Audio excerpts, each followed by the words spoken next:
El canal del Congreso presenta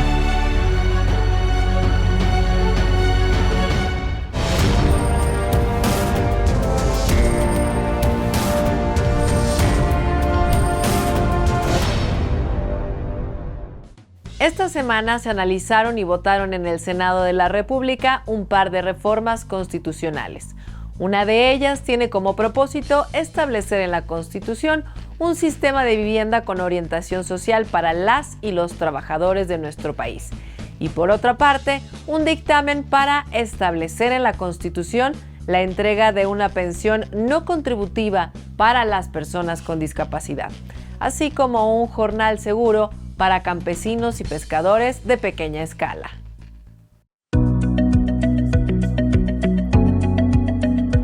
Aprueba la Cámara Alta la reforma a la Carta Magna que modifica el artículo 4 de la Constitución y que se enfoca en garantizar un estándar mínimo de desarrollo para las personas con discapacidad, las personas adultas mayores, así como a los campesinos y pescadores del país. Asimismo, se modifica el artículo 27 que avala el derecho a una vivienda adecuada. Con todos estos cambios, sin duda, abonamos a la construcción de un país más justo, cerramos las brechas de desigualdad y permitimos proteger los derechos de millones de mexicanas y de mexicanos. Esta reforma de la Constitución es un acto de justicia para las personas con discapacidad permanente. Así, comenzamos a saldar la deuda histórica con un sector que durante décadas fue invisible al modelo neoliberal. Esta reforma constitucional beneficiará de manera directa a las niñas, mujeres, adultas mayores, productoras, agricultoras y pescadoras de pequeña escala, contribuyendo a lograr la igualdad sustantiva en sintonía con la reforma de igualdad y otros temas relacionados que aprobamos la semana pasada en el Pleno de este Senado. Reformar la Constitución para darle dignidad a nuestros adultos mayores, eso también quiero decirles que es un acto de justicia. Es un orgullo poder refrendar ese compromiso de campaña que hicimos con nuestros adultos mayores, de regresarles este apoyo a sus pensiones a la edad de 65 años. Por supuesto que también lo vamos a votar a favor esta reforma constitucional, en donde va a ayudar a las mujeres, donde van a tener una pensión digna para los adultos mayores, donde va a estar el programa Sembrando Vida, donde está el programa Jóvenes Construyendo el Futuro, donde van a estar las becas Benito Juárez, donde va a estar la pensión para las personas con discapacidad. Lo más importante no es solo la parte económica, lo más importante y que hemos podido confirmar es que a muchos de estos grupos, en particular a nuestros adultos mayores, nosotros les estamos devolviendo dignidad. Con esta sería la quinta reforma constitucional en esta legislatura que está siendo aprobada por unanimidad, si el voto de ustedes así corresponde, de acuerdo a lo que se ejerció en las comisiones y también lo que venía en la minuta. Y así ocurrió. Luego de más de 7 horas de debate, se emitieron 117 votos a favor, 0 en contra y 0 abstenciones. Otro día histórico e inédito. Está aprobado en lo general y en lo particular el proyecto de decreto por el que se reforman y adicionan los artículos 4 y 27 de la Constitución Política de los Estados Unidos Mexicanos en materia de bienestar. La mañana del 6 de noviembre de 1911 rindió protesta ante el Congreso de la Unión como presidente constitucional de los Estados Unidos Mexicanos, Francisco I. Madero. Escoltado por algunos de los grandes jefes revolucionarios del norte y del sur, entre los que destacan los generales Pascual Orozco, Rómulo Figueroa y Roque González, Francisco I. Madero se convirtió en el primer presidente electo democráticamente en la historia de México, después de poco más de 30 años de dominio porfirista. La casi unanimidad de votos con que me ha honrado ese mismo pueblo para el alto puesto de presidente de la República me hace concebir la halagüeña esperanza de que para llevar a cabo la ardua tarea que me ha sido confiada, contaré con las energías de todos los buenos mexicanos, y esto hará que muy pronto entre la República a su vida normal, olvidando los efectos de la crisis por que ha atravesado y encauzándose de un modo franco y decidido por el camino del progreso dentro de la paz, la libertad y la ley. Paradojas de la historia, durante el acto de protesta en el Congreso, también tomó la palabra el embajador enviado de Estados Unidos a México, Henry Lane Wilson, quien representaba al cuerpo diplomático y quien poco tiempo después tuvo un lugar clave en el golpe militar que fraguó contra el mismo Madero. Mis colegas del cuerpo diplomático me han encargado os manifieste que tienen toda confianza en vuestra capacidad y patriotismo para tomar a vuestro cargo y desempeñar fielmente las funciones de la primera magistratura que por favor de la providencia habéis sido llamado a ocupar durante los próximos 5 años. Al terminar la ceremonia, Francisco I. Madero regresó a Palacio Nacional en medio de ovaciones y festejos del pueblo mexicano. Francisco I. Madero debió ocupar la silla presidencial de 1911 a 1916 sin la posibilidad de reelegirse. Sin embargo, esto no fue posible, ya que fue asesinado el 22 de febrero de 1913 en el suceso conocido como la Decena Trágica. Con la igualdad sustantiva se busca que la igualdad entre mujeres y hombres deje de ser un concepto de discursos, para convertirse en una expresión real de las mujeres en la educación, en la protección de la salud, en el libre ejercicio de la sexualidad, en el trabajo y en la participación política, entre muchas otras deudas históricas.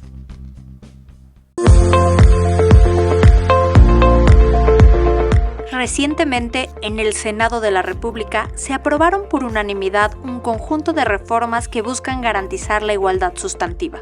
Esto con la intención de dar solución a la desigualdad y violencia que enfrentan las mujeres en nuestro país. La igualdad sustantiva es esta idea de que las mujeres y los hombres tienen los mismos derechos y no solamente en el derecho, sino en los hechos. ¿Esto qué quiere decir? Que tal vez en el derecho, en las leyes está estipulada la igualdad entre hombres y mujeres, sin embargo, en los hechos esto no sucede porque hay muchas trabas y hay muchas dificultades para las mujeres a alcanzar esta igualdad en salarial, igualdad de derechos, igualdad para decidir sobre sus cuerpos. Las reformas que garantizan la igualdad sustantiva son un impulso para modificar la realidad desde las instituciones de gobierno, que es algo así como predicar con el ejemplo. Si las instituciones gubernamentales están cambiando, sin duda puede ser un paso adelante para que las instituciones sociales cambien. Este marco legal representa ese cambio estructural que se necesita para ir desmantelando el sistema patriarcal. Aunado a esto, será necesario seguir fomentando la capacitación y concientización social en torno al tema. Me parece que todavía hay mucha pedagogía por hacer. Creo que se entiende mucho que la igualdad solamente beneficia a las mujeres y no es así. La igualdad beneficia a todas y a todos en el país. Beneficia también a los hombres y creo que también tendríamos que, un gran reto es justamente romper esta barrera de información que se está construyendo alrededor del tema. Al elevar a grado constitucional la igualdad sustantiva, se reconoce la obligación del Estado de garantizar el pleno ejercicio y respeto de los derechos, así como una vida plena, libre y sin violencia a todas las mujeres de nuestro país. Hoy les decimos a las mujeres, a las niñas, que tienen derecho a la igualdad y que el Estado tiene la obligación a remover todos los obstáculos jurídicos, culturales, para garantizar todos nuestros derechos.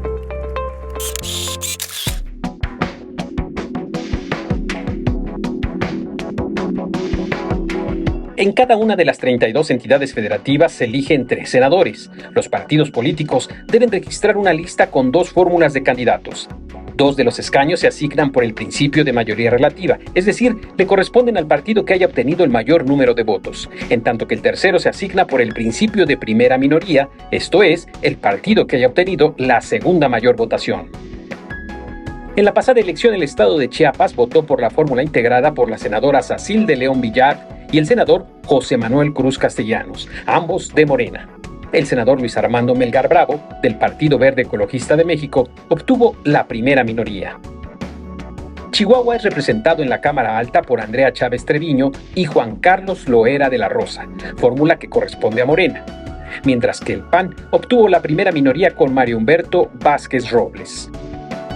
En Coahuila de Zaragoza, Luis Fernando Salazar Fernández y Cecilia Guadalupe Guadiana Mandujano integran la fórmula de mayoría relativa que pertenece a Morena, mientras que Miguel Ángel Riquelme Solís del PRI consiguió la primera minoría. El pueblo de Colima votó por Virgilio Mendoza Amezcua del Partido Verde Ecologista de México y por Ana Karen Hernández Aceves del Partido del Trabajo. Esto en lo que respecta a la mayoría relativa. Meli Romero Celis del PRI se quedó con la senaduría por primera minoría. Recordemos que una cuarta parte del Senado se integra por el principio de representación proporcional mediante el sistema de listas votadas en una sola circunscripción plurinominal nacional. Hacer más eficiente el uso de la energía y disminuir los costos en cuanto a combustibles y electricidad es uno de los desafíos que enfrenta el sector agropecuario y que finalmente nos afecta a los consumidores. Por ello, en la Cámara Alta se presentó un proyecto de reforma en materia de subsidio a energéticos agropecuarios.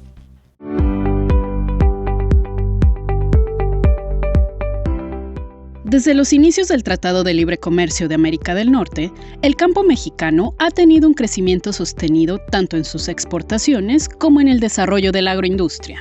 El principal insumo del sector es el agua, y para poder obtenerla se requiere de equipos de bombeo para el riego de los cultivos. A fin de lograr que los productos agrícolas en México sigan siendo competitivos y accesibles, es fundamental contar con energía a bajo costo y de forma sostenible. Por ello, senadores y senadoras proponen establecer la implementación del Programa de Energía para el Campo, mediante el cual se establecerán costos y tarifas, así como subsidios a energéticos que ayuden a aumentar la productividad y eficiencia del campo.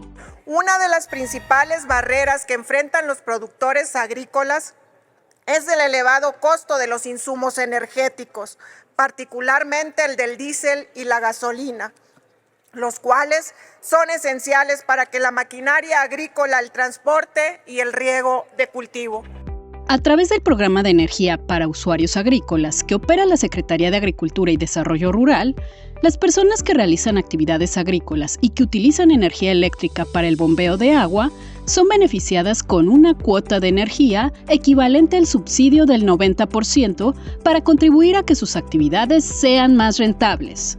Sin embargo, en México son muchas las comunidades que no tienen acceso a las redes convencionales de energía eléctrica, situación que se agrava en zonas de baja densidad poblacional donde es muy costoso extenderlas. El INEGI estima que 36% de los hogares mexicanos sufren de pobreza energética. Allí, los equipos que funcionan con energía renovable significarían un gran paso para los agricultores. Pero no en todos lados se puede llegar a la electricidad por falta de infraestructura, por falta de inversión, porque no hay líneas de transmisión, porque no hay líneas de distribución, pero bueno, aquí como otros países que han logrado, un ejemplo, Brasil, un ejemplo, ha logrado el 25% de sus emisiones, pero porque ocupa biodiesel o ocupa biocombustibles, que cosa que en México le tenemos miedo a los biocombustibles. El desafío es lograr que cada productor que reside en el campo pueda generar la energía necesaria para mejorar su calidad de vida. Apoyar al campo de manera integral con subsidios energéticos e infraestructura adecuada es una de las estrategias más efectivas para combatir la pobreza y promover la equidad.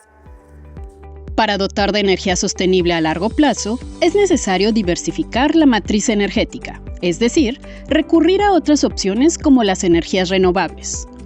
La inclusión de paneles solares, turbinas eólicas, biodigestores, entre otras tecnologías, podrían propiciar el desarrollo del campo siempre y cuando estén acompañadas de políticas y regulaciones correctas. Tenemos prácticamente todo para poder ser un país potencial de generación de energía eléctrica con energías renovables.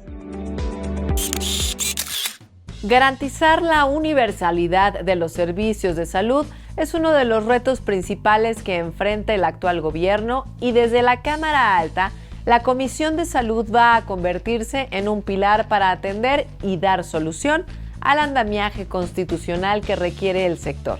Y por otra parte, no perderá de vista los padecimientos que requieren seguimiento especial del Senado de la República. La Comisión de Salud del Senado de la República declaró formalmente instalados los trabajos en esta materia. El presidente de este órgano, senador y médico, José Manuel Cruz Castellanos, señaló que la salud de los mexicanos es un derecho humano y garantizarlo será una prioridad para los legisladores de la 66ª legislatura. Que vamos a tener ese reto enfrente, pero lo vamos a poder ir mitigando poco a poco, haciéndolo grande y coadyuvando con el Ejecutivo y con quien tengamos que ver para poder garantizar y poder coadyuvar desde el Senado en todo lo que sea posible para el mejoramiento y alcanzar las grandes oportunidades que tenemos hoy los mexicanos de tener un sistema integral de salud y poder tener ese derecho que se marca en la Constitución. Señaló que durante la administración de la presidenta de México, Claudia Sheinbaum, se hará realidad la atención personalizada a adultos mayores con el programa Salud Casa por Casa. Las farmacias del bienestar van a estar construidas al lado de los bancos del bienestar, van a estar surtidas justamente con prioridad al adulto mayor. Yo me siento muy emocionado cuando escucho esto, porque justamente se va a atender casa a casa al adulto mayor. Este programa, sostuvo el presidente de la comisión, iniciará el próximo año. 2025 inicia con contrataciones y empezar, creo que va a ser un pilotaje primero y después se va a emplear para todo el país. O sea, va a ser una realidad muy pronto para ellos. Sí, para este sector. Eso nos tiene muy, muy contentos, más todo lo que propone para la salud, hacer un sistema integral para operar en este sexenio va a ser muy importante. La Comisión de Salud tendrá como retos llevar a buen puerto la construcción de un sistema de salud universal con calidad, atención oportuna y abasto de medicamentos. Nosotros lo vamos a apuntalar desde acá con todas las fuerzas en nuestro corazón y todo nuestro conocimiento que tengamos que hacer para poder coadyuvar con las autoridades que sean las responsables de hacer esta actividad.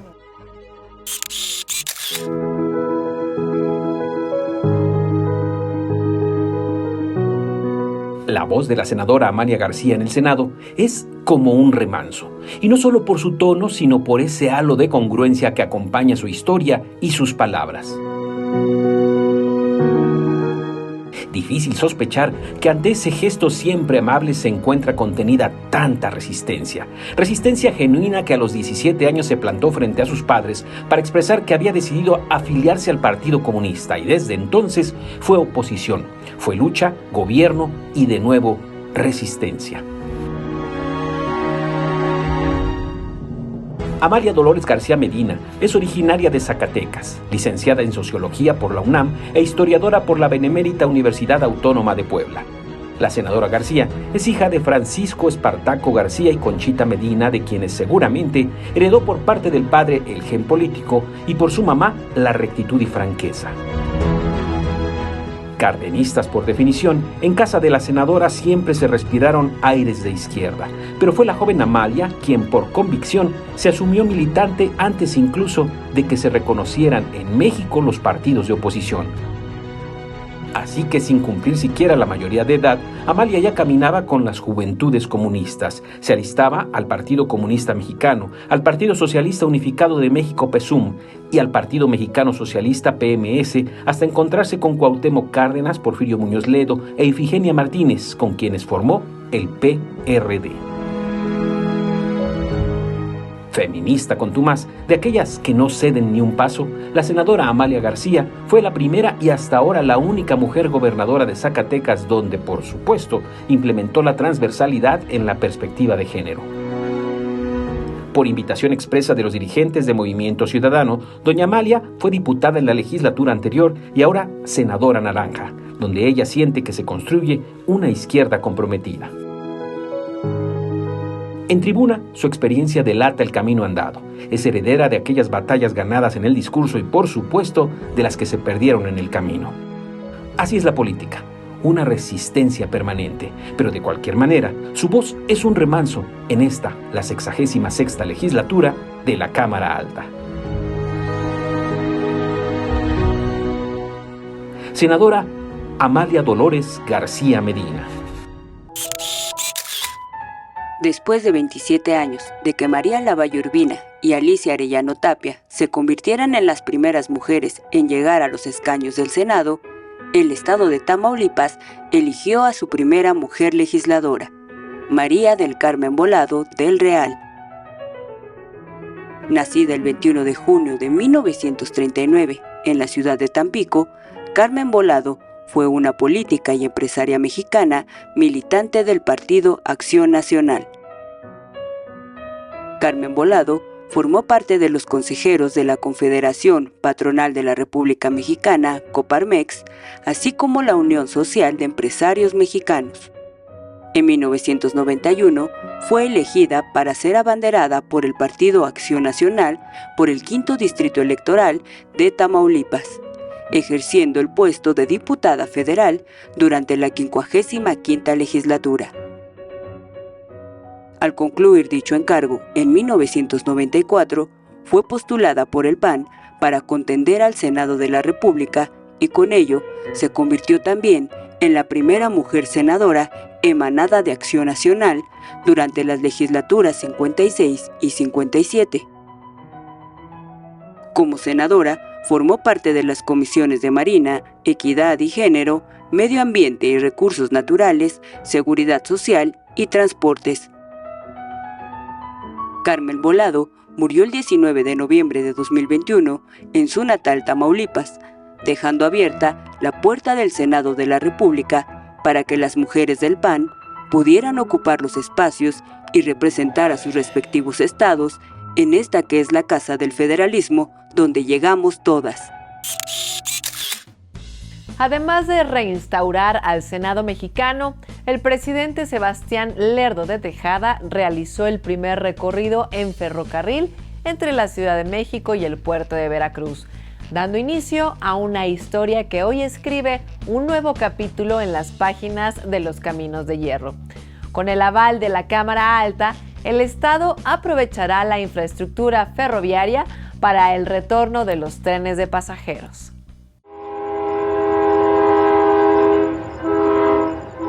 El silbato volverá a sonar.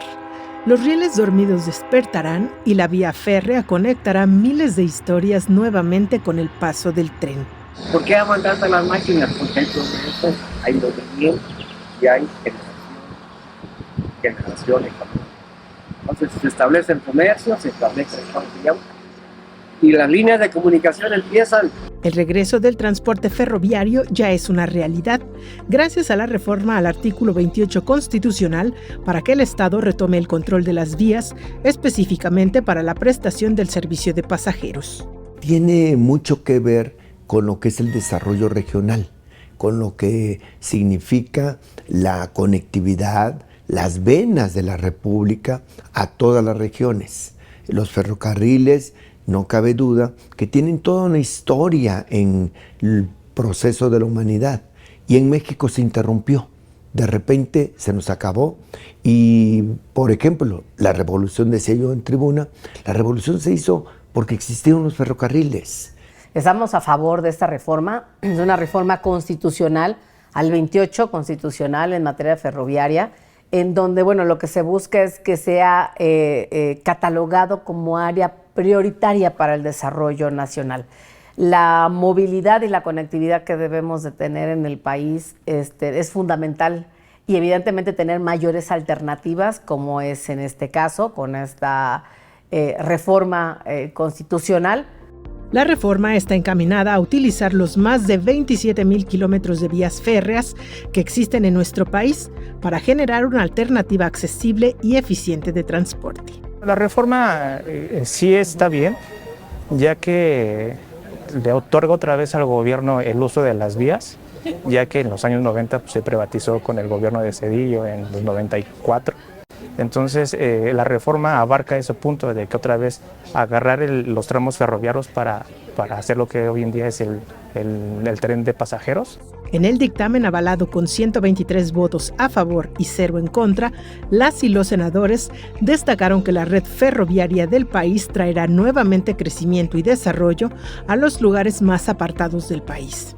Hay que integrar a las regiones marginadas, a las regiones aisladas, a este desarrollo nacional y globalizador, porque no solo pueden vivir con tecnología moderna unas regiones urbanas del país, sino que deben de estar todas conectadas, y el ferrocarril es parte fundamental. Yo creo que la mayor movilidad, el que se puedan interconectar los pueblos en México, diversas ciudades, que esto evidentemente dé mayor oportunidad a la gente, pues esto va a ayudar en el tema del desarrollo económico, en turismo, en la movilidad inclusive para de ciertos sitios a otros. Bueno, el ferrocarril fue importante en los años, más bien en el siglo XIX, entonces a partir de ese momento trajo consigo mucho beneficio para la población, tanto social como económico. Las estaciones que con el paso del tiempo se convirtieron en museo o tan solo en un recuerdo, volverán a la vida.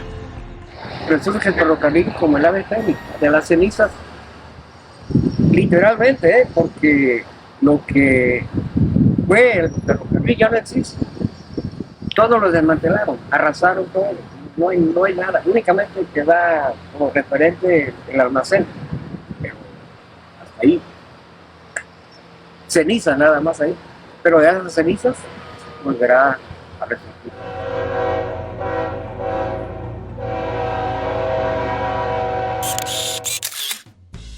Con esta información llegamos al final de este programa. En pantalla aparecen ahora los medios de contacto que ponemos a su disposición para que nos hagan llegar sus comentarios, sugerencias o aclaraciones. Soy Paulina Usigli y en nombre de quienes participamos en esta producción, los invito a que nos acompañen en la siguiente entrega de Cámara Alta, misma hora, en este mismo espacio. Mientras tanto, pásenla muy bien. Hasta entonces.